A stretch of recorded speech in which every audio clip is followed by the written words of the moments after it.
kepada Allah ini dan itu, meminta A, B, C, D, semua itu ittihamun lahu.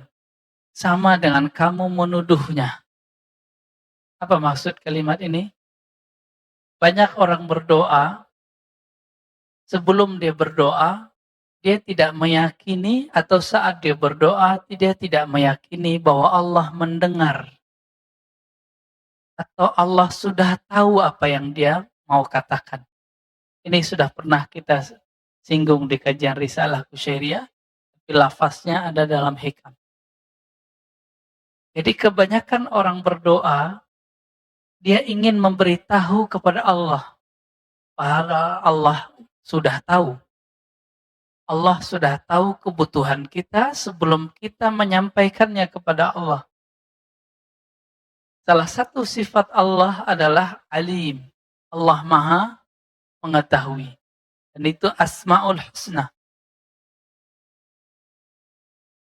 Wa huwa bikulli syai'in alim. Dia terhadap segala sesuatu maha mengetahui. Bahkan di ayat-ayat sebelumnya, innallaha alimum bidzatis sudur. Allah maha mengetahui apapun yang tergores di dalam dada ini.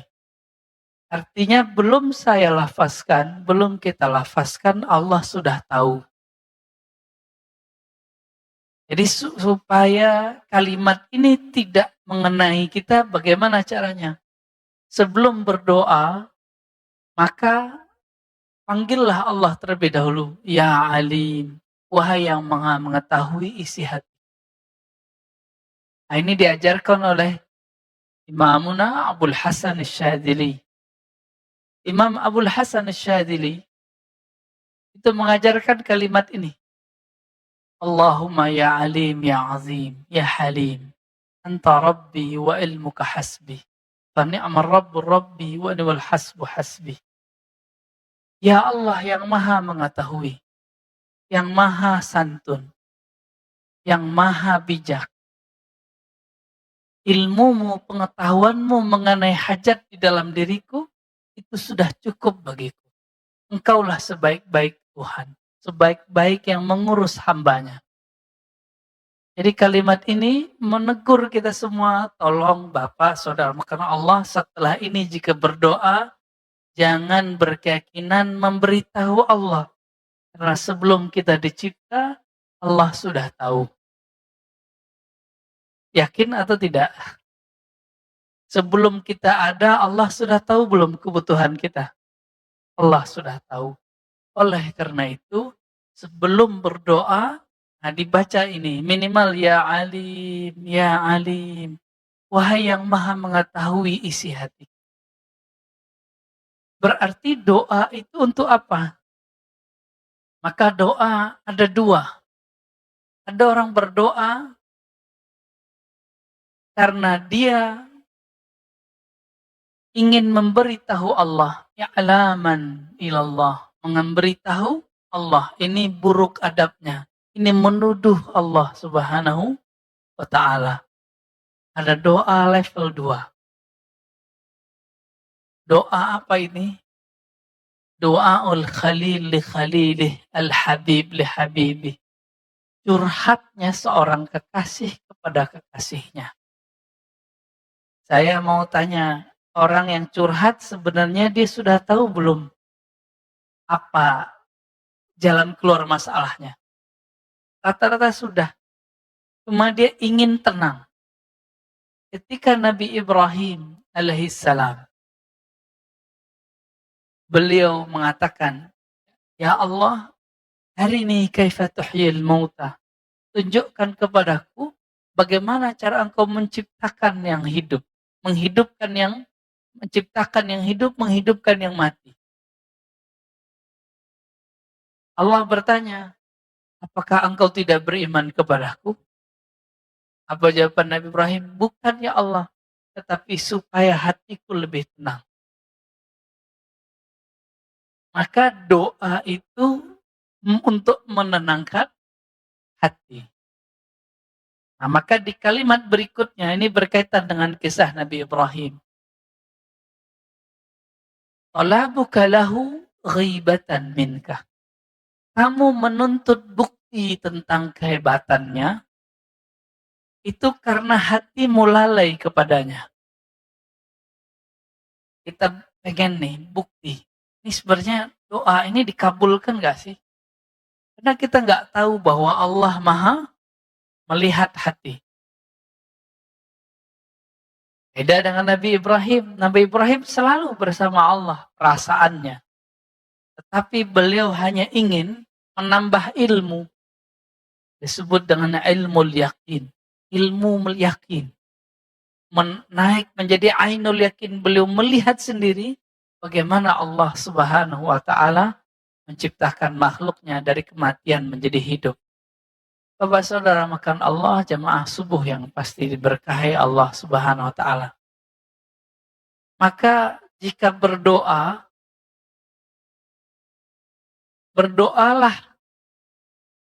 sekedar bermanja-manja kepada Allah Subhanahu wa ta'ala. Karena sebenarnya apapun yang kita butuhkan Allah sudah sediakan. Tapi ingat, banyak orang menginginkan sesuatu yang dia tidak butuhkan. Itu sebabnya Allah tidak beri. Allah hanya memberikan sesuatu yang kita butuhkan, bukan yang kita inginkan. Ciri-ciri orang dapat nikmat, dia diberi nikmat apa yang dia butuhkan. Lawan dari nikmat namanya istidraj. Apa arti istidraj? Istidraj itu dari kata daraj. Apa arti daraj? Azab yang disisipkan dalam nikmat, dalam pemberian. Bertambah pemberian, bertambah kedurhakaan. Ini ciri-cirinya. Bertambah nikmat, bertambah durhaka kepada Allah Subhanahu wa ta'ala. Nggak usah jauh-jauh memikirkan nikmat itu hanya duit, rumah, pasangan, anak. Enggak. Nikmat itu hidup ini. Maka nikmat dibagi dua. Masih ingat? Ada nikmat kita diadakan Allah. Ada nikmat kita tetap langgeng hidup kita sampai sekarang. Ini disebut dengan nikmat imdad. Yang pertama disebut dengan ijad. Bapak saudara makan Allah, kenapa kita sebut kita ada ini nikmat? Satu kali Nabi Musa alaihi salatu wassalam berdoa, Ya Allah, jadikan aku Nabi akhir zaman. Apa kata Allah? Sudah ada Muhammad bin Abdullah. Nabi Musa, ya mirip-mirip Bani Israel, karena Bani Israel begitu semua. Permintaannya banyak. Maka Nabi juga banyak minta. Tapi mintanya Nabi Musa, itu Allah anggap sebagai manjanya Nabi Musa. Nabi Musa kemudian request lagi, Ya Allah kalau begitu, jika engkau tidak menjadikan aku Nabi akhir zaman, tolong jadikan aku umat akhir zaman. Hadis ini sahih. Saya mau tanya nih, Pak Mirwan dulu pernah doa nggak Pak? Nggak ingat ya. Di alam ruh. Ya Allah jadikan aku umat Muhammad. Pernah doa? Ya? Pak Haddad, Sandy, nggak pernah doa ya? Kita nggak pernah doa supaya dijadikan umat akhir zaman. Tapi nggak tahu juga, emang dulu pernah ingat. Dulu ketemu Allah pun kita tidak ingat.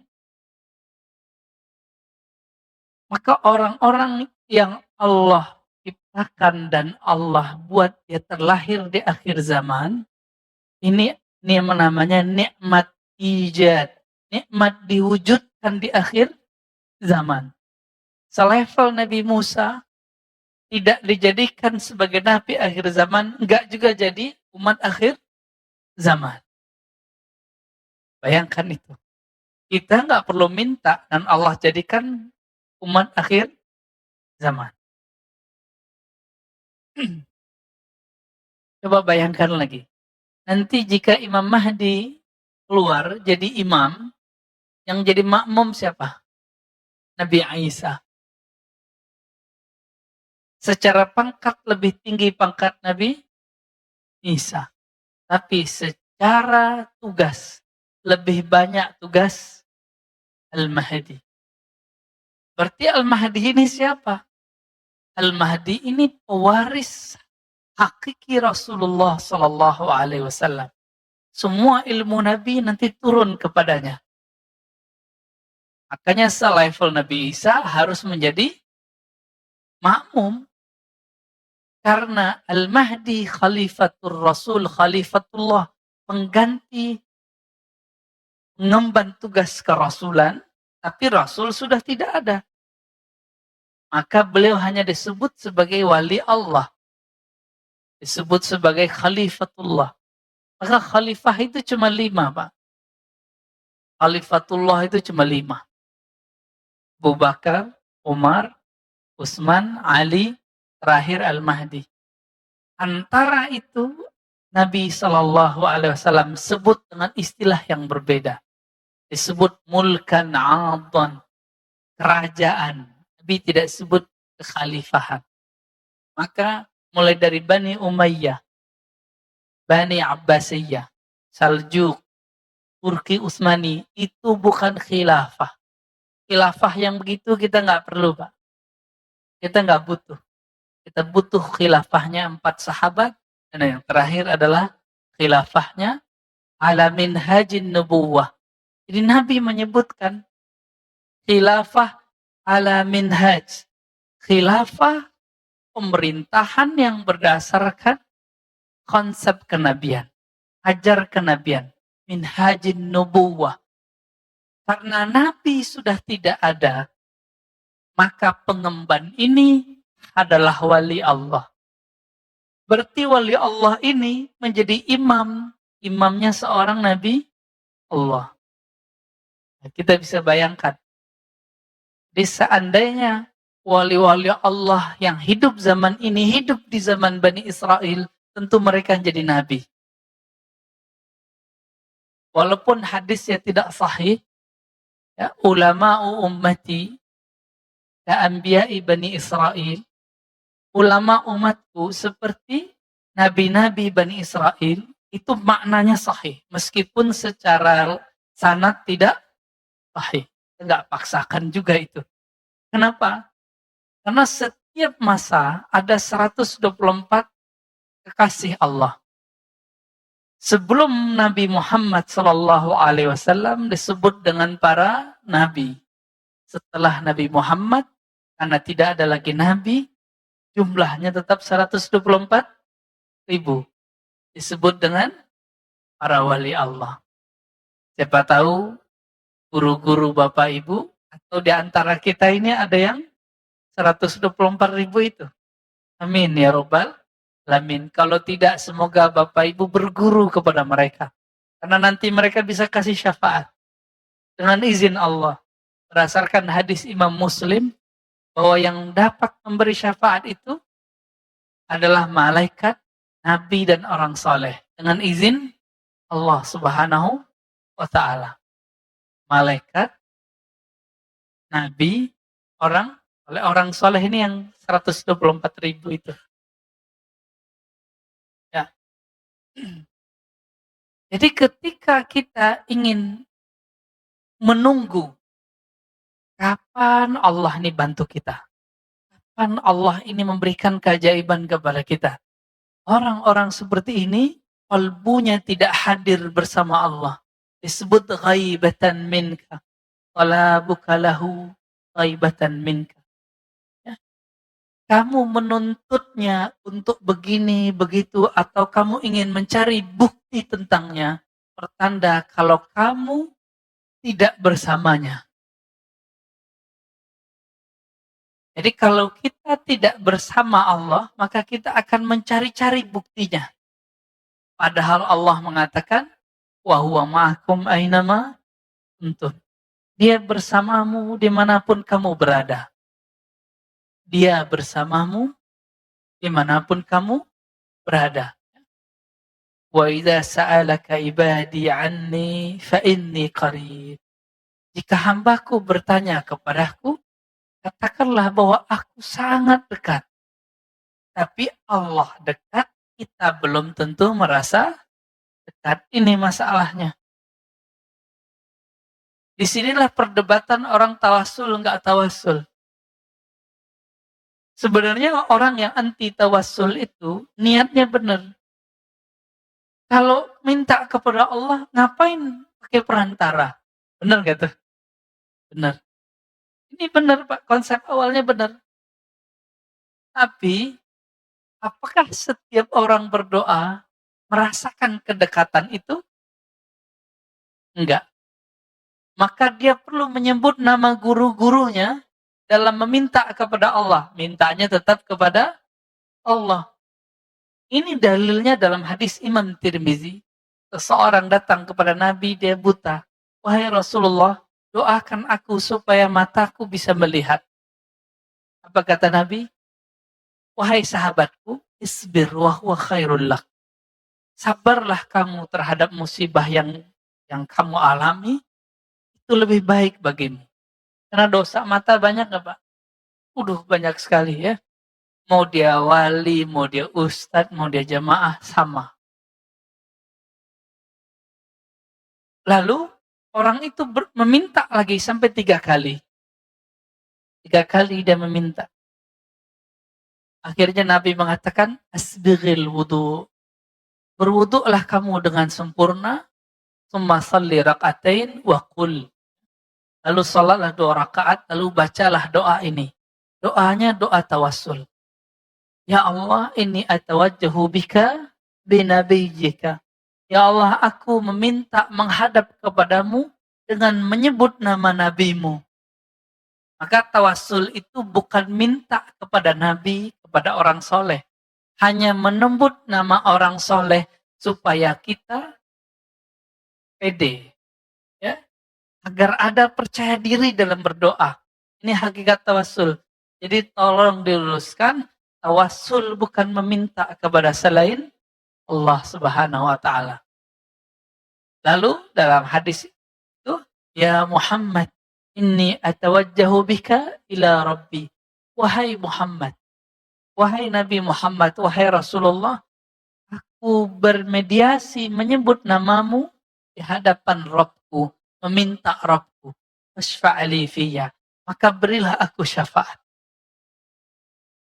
Dia usap matanya, langsung dia bisa lihat Pak. Kenapa orang ini mesti menyebut nama Nabi? Karena kalau dia tidak menyebut nama Nabi, seperti orang buat proposal, nggak ada ACC-nya. Dicuekin sama yang diminta. Bukankah Allah Maha Dekat? Kenapa sahabat ini tidak berdoa di rumahnya? Kalau seandainya Allah itu Maha Dekat, kenapa dia tidak meminta di mana saja? Allah Maha Dekat. Tapi orang ini tidak merasa dekat. Itu maknanya. Karena dia tidak merasa dekat, Allah pun tidak merasa dekat kepadanya. Ana inda dhanni abdi, aku berdasarkan keyakinan hamba. Ini terjemahan saya. Terjemahan biasa, aku berdasarkan prasangkaan hambaku. Itu lewat ya terjemahannya. Bukan itu terjemahannya. Aku berdasarkan keyakinan hambaku. Apa keyakinan kita saat berdoa? Allah nggak dengar, Allah nggak mau dengar. Padahal Allah Maha mendengar. Itu sebabnya juga Bapak Saudara Allah kalau berkunjung ke kampung-kampung, meskipun ya kita tidak semuanya sesuai dengan metode ini, tapi guru-guru kita yang lama, baik di Indonesia ataupun di Suriah, di Arab, di Yaman, mereka sebelum berdoa, mereka tahlil dulu. Saya juga mikir-mikir, kenapa ini? Alasannya apa? Kan Nabi tidak mencontohkan dengan cara itu secara rutin. Sesekali iya, sesekali tidak. Kan mereka zikir dulu Pak. Tulu dzikri la ilaha illallah, terus orang tahlil. Ya, benar nggak? Setelah itu baru doa. Apa ini rahasianya?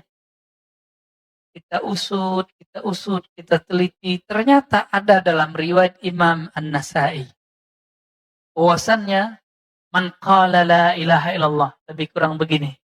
Siapa yang mengatakan la ilaha illallah dengan hatinya, dengan kolbunya. Lisannya membaca, kolbunya membenarkan. Apa kata Nabi SAW? Fataqallahus samawat. Allah akan belah langit sekedar memandang orang itu. Saya mau tanya, sebelum orang itu baca la ilaha illallah, Allah sudah memandang belum kita semua? Sudah. Lalu pandangan apakah ini? Inilah pandangan kewalian, pandangan rahmat. Siapa yang membaca ini, maka Allah pandang dia dengan pandangan cinta. Itu sebabnya Bapak Sarmakan Allah, kita kalau melihat ahli zikir, hati kita kemudian jadi teduh. Apa kata Nabi SAW ketika ditanya, ya Rasulullah, siapakah wali Allah itu? Dijawab oleh Nabi, man idza ru'u dzukirallah. Orang yang jika engkau pandang dia, orang itu adalah energi zikir. Jika engkau memandangnya, engkau teringat kepada yang dia ingat. Siapa yang dia ingat? Allah. Nah, ini hadis Nasai ini membuat saya merinding Pak waktu baca.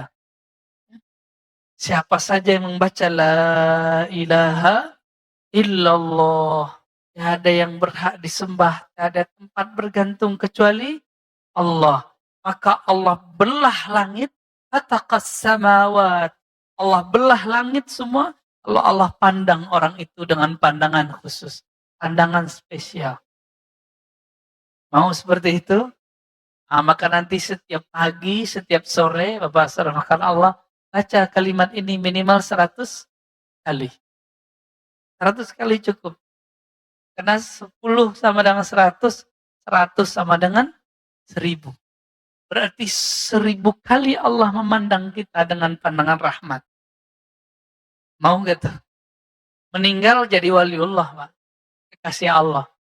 Meskipun kekasih Allah yang umum, itu sudah cukup. Jadi ilmu itu gak usah berat-berat. Jalan menuju Allah itu gak usah tinggi-tinggi. Ternyata ada di kalimat yang sudah kita dengar setiap 5 waktu, sudah kita pelajari semenjak dari kecil, bahkan kita dengar ketika kita baru lahir di muka bumi. Apa itu? La ilaha illallah. Tapi mungkin kita bertanya, ya Allah, kenapa aku baca namamu, baca la ilaha illallah, tapi tidak terasa bergetar di dalam qalbuku. Kita tidak bergetar ketemu orang, karena kita nggak kenal dia. Kalau kita kenal dia, muncullah rasa sayang, rasa cinta. Kalau sudah muncul rasa cinta, baru bertemunya, menyebut namanya, membuat hati bergetar. Gitu. Jadi kenalilah Allah. Itu sebabnya wajib belajar ilmu akidah. Wajib belajar ilmu syukur. Karena dengan ilmu syukur ini orang bisa mengenal Allah Subhanahu wa ta'ala. Di sini sudah ada kajian Asmaul Husna? Belum ya? Semoga nanti sudah ada ya. Jangan saya lagi Pak, saya udah 2 kali di sini. Ya. Nanti semoga ada Ustadz mengkaji Asmaul Husna, tapi dengan sanad yang nyambung, bukan dibuat-buat. Ya. Dari ahli zikir yang memang kolbunya dipenuhi dengan nama Allah Subhanahu wa ta'ala. Maka saat dia membaca nama Allah, itu membuat kita bergetar semua. Minimal membuat kita tenang. Tertarik menjadinya. Ya, semoga ada nanti. Supaya negeri ini, masjid ini diberkahi oleh Allah Subhanahu wa ta'ala. Dan masuk ke dalam hadis, man ahsaha dakhalal jannah. Siapa yang mengihsa'nya, mempelajarinya, mengulang-ulangnya, membacanya, mengurainya, mendalaminya, meresapinya, pasti dia masuk surga. Maka masuk surga itu Maharnya adalah berapa nama Allah masuk ke dalam kolbu. Berapa nama Allah mengalir di tubuh ini. Sebanyak itulah hak kita di surga Allah Subhanahu wa ta'ala. Mau Pak masuk surga? Gampang toh? Udah 2 jalannya pagi ini. Satu la ilaha illallah, yang kedua asmaul husna. Asmaul husna itu nggak mesti dibaca semua.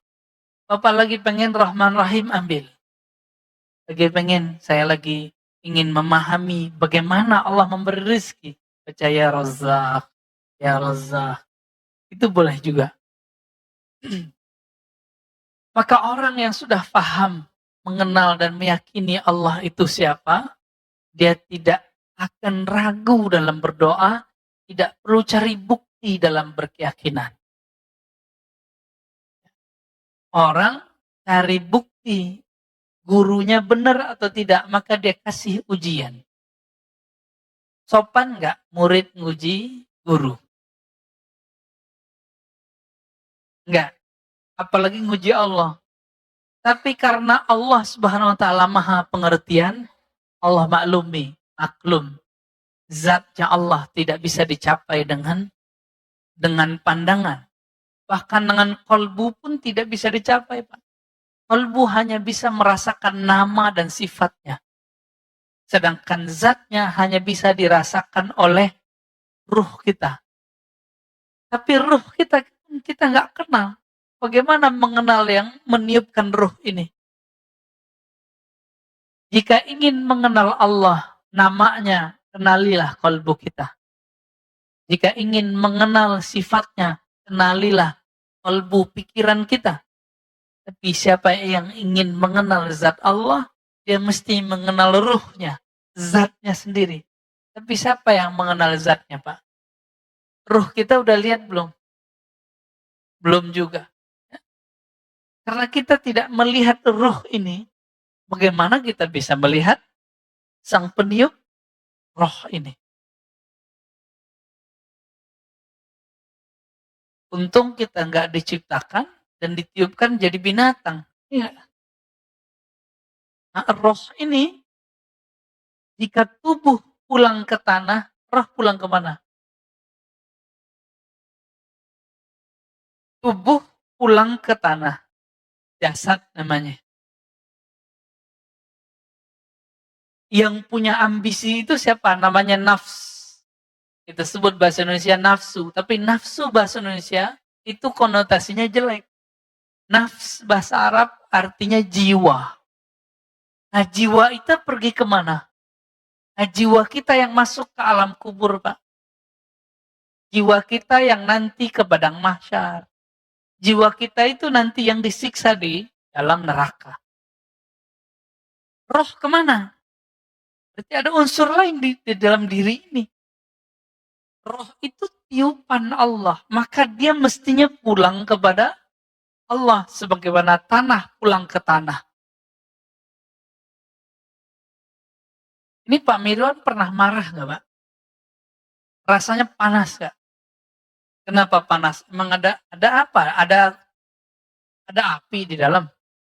Enggak ada. Kenapa kita bisa panas? Ternyata di Quran ada bahan dari tubuh kita ini disebut dengan salsal al-fakhar. Jadi tanah liat yang dibakar. Mirip-mirip seperti tanah apa yang buat rumah kita ini, Pak. Nah, bata itu kan dibakar. Jadi ada tanah humus, tanah hitam, ada tanah ini, ada tanah itu. Karena di tubuh ini lengkap semua bahan itu, maka ada unsur panas dalam tubuh ini. Ditambah dengan makanan yang dibakar, makanan yang digoreng, ya, yang ahli masak nih. Dan itu energi pindah ke makanan. Itu kita makan, Pak. Oleh karena itu Nabi SAW kalau makan itu menunggu adem dikit. Supaya energi panasnya tidak pindah ke dalam badan. Bukan cocok logi, Pak. Emang begitu hadisnya. Ya? Dan Nabi mengatakan, makanan yang tidak panas itu berkah. Hangat boleh, panas jangan. Dan benar, kita bertemu orang umur 80-an, giginya belum banyak yang rontok. Saya tanya, apa alasannya, apa pengalaman Bapak ini kok gigi masih utuh-utuh aja nih? Apa jawaban beliau? Saya tidak makan terlalu panas atau minum terlalu dingin. Itu tantangan kita semua Pak ya. Kita kalau minum pengennya dingin, kalau makan pengennya panas. Lidah aja rasanya langsung sariawan, langsung panas. Apalagi gigi itu. Ya? Apalagi perut. Coba lihat nih. Ternyata yang suka sambal dong bukan orang Sumatera Pak. Orang Sunda, orang Jawa Timur, aduh sambelnya Masya Allah. Ya, waktu kita pernah ada tugas dulu ke pelosok Bandung, itu nggak ada cabai merahnya Pak, adanya cabai rawit doang. Ulek. Kita makan itu, aduh saya guling-guling Pak ya. Pedesnya bukan main. Bukan berarti kita jadi pedes gara-gara itu, bukan ya. Baik. Jadi apabila roh ini tidak berpulang kepada Allah, maka kita belum selesai tugasnya. Belum sempurna. Inna lillahi wa inna ilaihi rajiun. Kita milik Allah, kembali kepada Allah. Yang Allah tiupkan itulah yang mesti harus kembali kepadanya. Ya. Apa kata Allah tentang Nabi Adam? Tatkala aku telah menyempurnakannya, sawaituhu. Lalu Allah mengatakan, nafakhtu fihi min ruhi. Aku hembuskan ke dalam tubuh Nabi Adam itu roh. Nah, roh ini yang disebut dengan inti kehidupan. Tapi roh ini sebelum dihembuskan ke dalam ini, maka tubuh ini kan banyak zulumatnya. Banyak kegelapan, banyak sifat-sifat yang tidak baik di dalamnya. Ini seperti roh itu dicelupkan ke dalam kegelapan-kegelapan. Itu sebabnya roh kita ini disebut oleh Nabi, dunia sijinul mu'min. Rohmu terpenjara di dunia. Yang memenjaranya bukan alam yang di luar ini, tapi tubuh ini. Roh itu tidak laki, tidak perempuan. Maka roh tidak punya syahwat. Jadi roh kita bukan laki, enggak perempuan. Jadi rohnya padat sama istrinya, padat sama. Enggak laki, enggak perempuan. Tapi ketika dicelupkan ke dalam tubuh ini, baru dia bernama laki, bernama perempuan. Maka tidak ada namanya alasan. Ya, beberapa psikolog-psikolog yang menyesatkan umat, yang mengatakan bahwa hombreng-hombreng ya, itu dia perempuan tapi bertubuh laki-laki. Ini tidak benar. Dia nggak paham dia. Dia nggak mengerti alam rohani, komentar tentang alam rohani. Kenapa? Roh ini tidak laki, tidak perempuan. Kenapa orang kemudian jadi kemayu? Karena dia punya komunitas yang kemayu. Kenapa orang jadi keras? Karena dia punya komunitas yang keras. Makanya orang gunung itu dengerin orang pantai kaget-kaget. Ya. Rasa-rasa kena bentak terus. Ya. Orang tinggal besar di pasar, preman, itu dengan orang yang anak komplek kan beda. Kan beda. Karena perbedaan itu. Nah, maka disebutlah orang-orang ini dengan bi'ah atau qarin. Teman. Tapi kita punya qarin roha, qarin yang batin. Qarin dari kalangan jin. Besar kemungkinan orang-orang yang dia merasa dirinya beda dengan tubuhnya, itu karena qarinnya berbeda. Dia laki, tapi qarinnya perempuan. maka dia menjadi haji. Sebaliknya begitu. Ya. Ini penjelasan beberapa masyayikh kita. Tapi ilmu ini tidak dijelaskan secara detail di dalam syariat. Ya. Nabi hanya mengatakan ketika Aisyah berseloroh, ente enak Rasulullah. Ya. Apa yang kata Nabi? Iya, setanku sudah diislamkan oleh Allah. Korinku sudah diislamkan oleh Allah. Jadi Nabi jangankan korinnya, setannya Islam, Pak. Beruntung yang jadi setannya Nabi. Kita lahir, itu ada puluhan bahkan ratusan syaitan lahir bersama kita. Tapi juga ada puluhan malaikat membersamai kita. Namun juga ada korin. Nah, korin ini satu biasanya. Korin ini jika ada, dia biasanya agak iseng.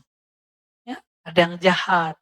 Maka korin ini perlu diislamkan. Tapi kalau setan kita nggak bisa diislamkan. Hanya setannya Nabi yang bisa diislamkan. Atau setannya para nabi, para wali-wali besar. Ya. Dan terakhir Imam Al-Mahdi itu setannya mungkin bisa diislamkan. Tapi setan kita nggak bisa diislamkan. Maka bagaimana caranya supaya kita tidak diganggu oleh setan itu? Kembali ke ilmu yang paling rendah tadi.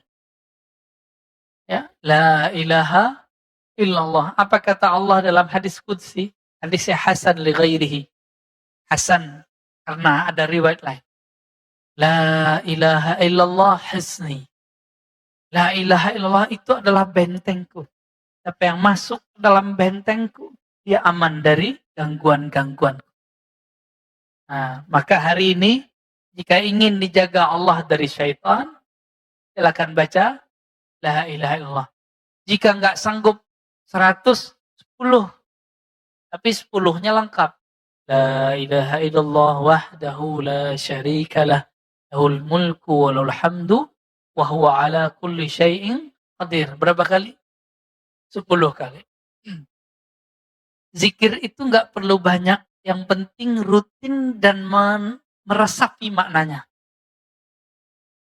Rutin meresapi makna. Pegang itu Pak duanya. Ini yang disebut dalam Al-Quran. Innalladzina qalu Rabbunallah tsumma istaqamu. Sesungguhnya orang-orang yang mengatakan Rabb kami Allah, lalu mereka istiqamah. Maka Sayyidatuna Aisyah mengatakan, amal yang sedikit lebih Allah sukai daripada amal yang banyak tapi tidak istiqamah. Sedikit istiqamah lebih baik daripada banyak istiqamah. Kemudian Imam Athaillah mengatakan, talabuka li ghairihi. Engkau meminta kepada selain Allah, likillati hayaika minhu, karena kamu tidak tahu malu kepadanya. Nah, ini mohon maaf Bapak Ibu. Ini dalam hati kita nih semua, kalau lagi ada masalah, ingatnya makhluk atau khalik. Serius. Paling-paling ingat, wah susah nih, mau minjem ke teman dulu gitu. Kenapa nggak sholat 2 rakaat dulu? Ya, sendal hilang, paniknya bukan main. Kenapa nggak sholat dulu? Anak kita sakit, ya. Kenapa nggak zikir dulu sebentar, tanya, ya Allah apa yang harus saya lakukan? Buru-buru ke rumah sakit. Ternyata dites. COVID. Padahal cukup isolasi mandiri. Jadi kalau sekarang mohon maaf Bapak Ibu, kalau rasa badan nggak enak nggak usah ke masjid, udah isolasi mandiri langsung. Nggak usah keluar, off semua. Itu lebih aman. Karena secara psikologis di rumah itu lebih aman, lebih nyaman, lebih baik bagi psikologi dan penyembuhan kita daripada di luar. Kecuali penyakitnya sudah parah. Rumah flu udah di rumah aja. Tapi kalau Bapak punya penyakit-penyakit lain, monggo silakan. Ya. Nah, ini saran kita. Dan saran juga dokter-dokter kita. Ya. Baik. Jadi orang yang ketika ada masalah, ketika ada kebutuhan, terus minta kepada selain Allah. Termasuk minta ke kiai. Doain Pak Kiai. Menurut kita baik ya? Menurut kita sih baik. Tapi kenapa kita minta kepada kiai? Karena kita nggak yakin sama doa kita. Ya, masih mending mintanya ke kiai. Daripada mintanya ke ki selamat tahu-taunya kerbau. Ya. Minta ke kiai kan tawasul namanya. Boleh. Oke, doain saya, Syekh doain saya, Habib doain saya, itu bagus. Maka bagaimana caranya supaya kalau kita ada masalah, yang pertama kita ingat adalah Allah Subhanahu wa taala. Maka ada caranya. Ingatlah Allah saat senang. Dengan cara mensyukuri nikmatnya dan berbagi. Gimana caranya? Syukuri nikmatnya dan berbagi. Yang kedua, supaya kita tidak ingat makhluk dulu ketika ada masalah, maka punyailah zikir, wirid yang rutin setiap hari. Nah, nanti itu yang akan membuat kita stabil setiap saat. Jadi benarlah kata Imam Abu Ali Ad-Dakak yang sering kita ulang-ulang. Apa kata beliau? Ad-du'a silahul murid. Az-zikru silahus salikin. Doa itu, zikir itu adalah senjata yang dapat digunakan oleh para murid. Senjata ini bisa dipakai di saatnya. Masalahnya kalau nggak diasah setiap hari, senjatanya berkarat. Ini yang kita maksud, kalau punya doa, punya zikir, nggak dirutinkan setiap hari, apa yang terjadi? Itu pisau zikirnya nggak tajam. Ini yang disebut tidak punya keyakinan.